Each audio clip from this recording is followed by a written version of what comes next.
جیسے کئی لوگ ایک ساتھ چیخ رہے ہوں۔ میں کھانے کی پلیٹ کو ایک طرف رکھتے ہوئے گھبرا کر اٹھا اور درخت کی اوٹ سے باہر جھانکنے لگا۔ منظر دیکھتے ہی میری آنکھیں حیرت سے پھٹی کی پھٹی رہ گئی۔ ہوٹل کے باہر لوگوں کا ہجوم تھا اور سبھی کسی بات پر چیخو پکار کر رہے تھے۔ میں نے دل ہی دل میں خود سے سوال کیا کہ یہ رش کیسا ہے؟ سب لوگ یہاں کیوں جمع ہو گئے ہیں؟ میں نے مزید جاننے کی خاطر ہمت جمع کی اور بھیڑ میں جگہ بناتا آگے بڑھنے لگا۔ ہر قدم کے ساتھ میرا دل زور سے دھڑک رہا تھا۔ جیسے ہی میں ہجوم کے درمیان پہنچا، میرے پیروں تلے سے زمین کھسک گئی۔ سامنے کا منظر دل دہلا دینے والا تھا۔ وہی لڑکی جسے میں نے ہوٹل کے اندر جا کر بلایا تھا بے ہوشی کی حالت میں زمین پر پڑی تھی۔ اس کی بے جان حالت نے میرے اندر خوف کی ایک لہر دوڑا دی۔ میں نے فوراً سوچا کہ یہ جگہ میرے لیے محفوظ نہیں ہے، یہاں سے کھسکنے میں ہی میری عافیت ہے۔ میں نے ہجوم کی پرواہ کیے بغیر الٹے قدموں پیچھے ہٹنے کی کوشش کی، مگر ابھی میں نکل بھی نہیں پایا تھا کہ کسی نے اچانک میرا بازو مضبوطی سے پکڑ لیا۔ میں نے پیچھے مڑ کر دیکھا تو وہی نوجوان تھا جو اس لڑکی کے ساتھ ہوٹل میں بیٹھا تھا۔ اس کے چہرے پر غصے کی شدت عیاں تھی اور اس نے میرے بازو کو زور سے جھٹکا دیتے ہوئے کہا، یہی وہ لڑکا ہے، یہی اسے یہاں سے باہر لے گیا تھا، سچ سچ بتاؤ اسے کس نے بے ہوش کیا؟ میں گھبرا گیا، میرے الفاظ گلے میں پھنس گئے اور میں کچھ بولنے سے بھی قاصر تھا۔ میری آنکھیں آس پاس گھوم رہی تھی، شاید اس عورت کو تلاش کر رہی تھی جس نے مجھے کھانا دیا تھا، لیکن وہ کہیں نظر نہیں آ رہی تھی۔ میرے دل میں خوف کے سائے اور گہرے ہوتے گئے۔ نہ جانے اس نے لڑکی کے ساتھ کیا کیا تھا اور اب مجھ پر الزام لگنے والا تھا۔ میرے ذہن میں صرف ایک ہی سوچ تھی، یہاں سے بھاگ نکلوں۔ میں نے زور لگا کر اپنے بازو کو اس لڑکے کی گرفت سے چھڑوایا اور ایک سمت میں دیوانہ وار بھاگنے لگا۔ میرے قدم زمین پر تیز تیز پڑ رہے تھے، میرا دل کانپ رہا تھا۔ ہر گزرتے لمحے کے ساتھ میرا خوف بڑھتا جا رہا تھا، مگر میں نے پیچھے مڑ کر دیکھنے کی ہمت نہیں کی۔ میں بھاگتا رہا حتیٰ کہ وہ لڑکا میرا پیچھا نہیں کر سکا۔ جب میں نے محسوس کیا کہ اب میں ان کی نظروں سے اوجھل ہو چکا ہوں تو میں ہانپتا کانپتا رک گیا۔ میرے اطراف کی دنیا خاموش تھی مگر میرے دل کا شور کم نہیں ہو رہا تھا۔ میں نے جلدی سے ایک جگہ چھپنے کی جگہ تلاش کی اور خود کو ایک گوشے میں چھپا لیا۔ میرا دماغ مختلف خیالات سے بھر گیا۔ کیا میں پکڑا جاؤں گا؟ وہ لوگ میرے ساتھ کیا کریں گے؟ میں کیا کروں؟ اچانک اس سناٹے کو ایک نرم اور مدھم آواز نے توڑ دیا۔ میرے پیچھے سے ایک سرگوشی سنائی دی، سن لڑکے، میں تمہاری حفاظت کروں گی، تمہیں گھبرانے کی ضرورت نہیں ہے۔ اس اچانک آواز نے مجھے جھنجھوڑ کر رکھ دیا۔ میں نے کانپتے ہوئے پیچھے مڑ کر دیکھا اور میرے دل کی دھڑکن ایک بار پھر بے قابو ہو گئی۔ جیسے ہی میں نے پلٹ کر دیکھا، میری آنکھیں خوف سے پھٹنے کو تھی۔ وہی عورت جس نے مجھے کھانے کا لالچ دیا تھا میرے سامنے کھڑی تھی، مگر یہ وہ عورت نہیں تھی جو ہوٹل میں دکھائی دی تھی۔ اس کے چہرے کی بناوٹ اب بالکل مختلف اور خوفناک ہو چکی تھی۔ اس کی آنکھیں انگاروں کی طرح دہک رہی تھی اور ان میں عجیب سی چمک تھی جو سیدھی میری روح کو جھنجھوڑ رہی تھی۔ اس کے ہونٹوں پر ایک پراسرار مسکراہٹ تھی جو نہایت خوفناک اور شیطانی لگ رہی تھی۔ میں حیرت اور خوف کے ملے جلے جذبات کے ساتھ اس کی طرف دیکھتا رہا، لیکن جیسے ہی میری نظر اس کے پاؤں پر پڑی، میرے جسم میں سنسنی کی لہر دوڑ گئی۔ اس کے پاؤں زمین کو چھو ہی نہیں رہے تھے، وہ ہوا میں معلق تھے، جیسے کسی غیر مرئی طاقت نے اسے ہوا میں اٹھا رکھا ہو۔ یہ منظر ایسا تھا کہ میں اپنے ہوش و حواس کھو بیٹھا۔ بے اختیار میرے منہ سے ایک چیخ نکلی اور میرے قدم لڑکھڑا گئے۔ میں پیچھے کی طرف گرتا چلا گیا اور زمین پر دھڑام سے گر پڑا۔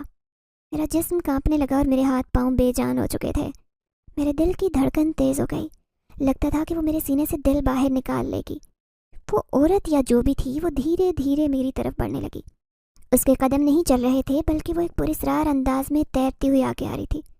اس کی چمکتی آنکھیں مجھ پر گڑی ہوئی تھی، اس کی مسکراہٹ گہری اور پراسرار ہوتی جا رہی تھی۔ میں خوف سے کانپتے ہوئے سوچنے لگا کہ یہ عورت آخر کون ہو سکتی ہے؟ کیا یہ کوئی انسان ہے یا پھر کوئی مخلوق جو میرے لیے خطرہ بن چکی ہے؟ میرے ذہن میں ماضی کے واقعات تیزی سے گردش کرنے لگے۔ وہ لمحہ یاد آیا جب اس نے ہوٹل میں مجھے کھانے کی پیشکش کی۔ وہ بے حد مہربان اور نرم لہجے میں بات کر رہی تھی۔ اس وقت مجھے لگا کہ وہ ایک عام عورت ہے جو صرف میری مدد کرنا چاہتی ہے، لیکن اب اس کا یہ خوفناک روپ، اس کی پراسرار موجودگی میرے تمام اندازوں کو غلط ثابت کر رہی تھی۔ میری ارد گرد کا ماحول بھی بدلتا محسوس ہو رہا تھا۔ ہوا بوجھل ہو گئی تھی، ایسے لگ رہا تھا جیسے وقت رک گیا ہو۔ اس عورت کا وجود کسی پراسرار اندھیرے کی مانند تھا جو آہستہ آہستہ مجھے اپنی لپیٹ میں لے رہا تھا۔ میں نے اپنی جگہ سے اٹھنے کی کوشش کی مگر خوف نے میرے جسم کو مفلوج کر دیا۔ میرے ہاتھ کانپ رہے تھے اور میرا دل دعا مانگ رہا تھا کہ یہ سب خواب ہو اور میں جلدی سے اس بھیانک صورتحال سے نکل سکوں۔ جیسے جیسے وہ عورت میرے قریب آ رہی تھی میری سانسیں تھمنے لگی۔ میں نے اپنی تمام ہمت جمع کی اور لڑکھڑاتے ہوئے اس سے پوچھنے کی کوشش کی، تم کون ہو اور میرے پیچھے کیوں ہو؟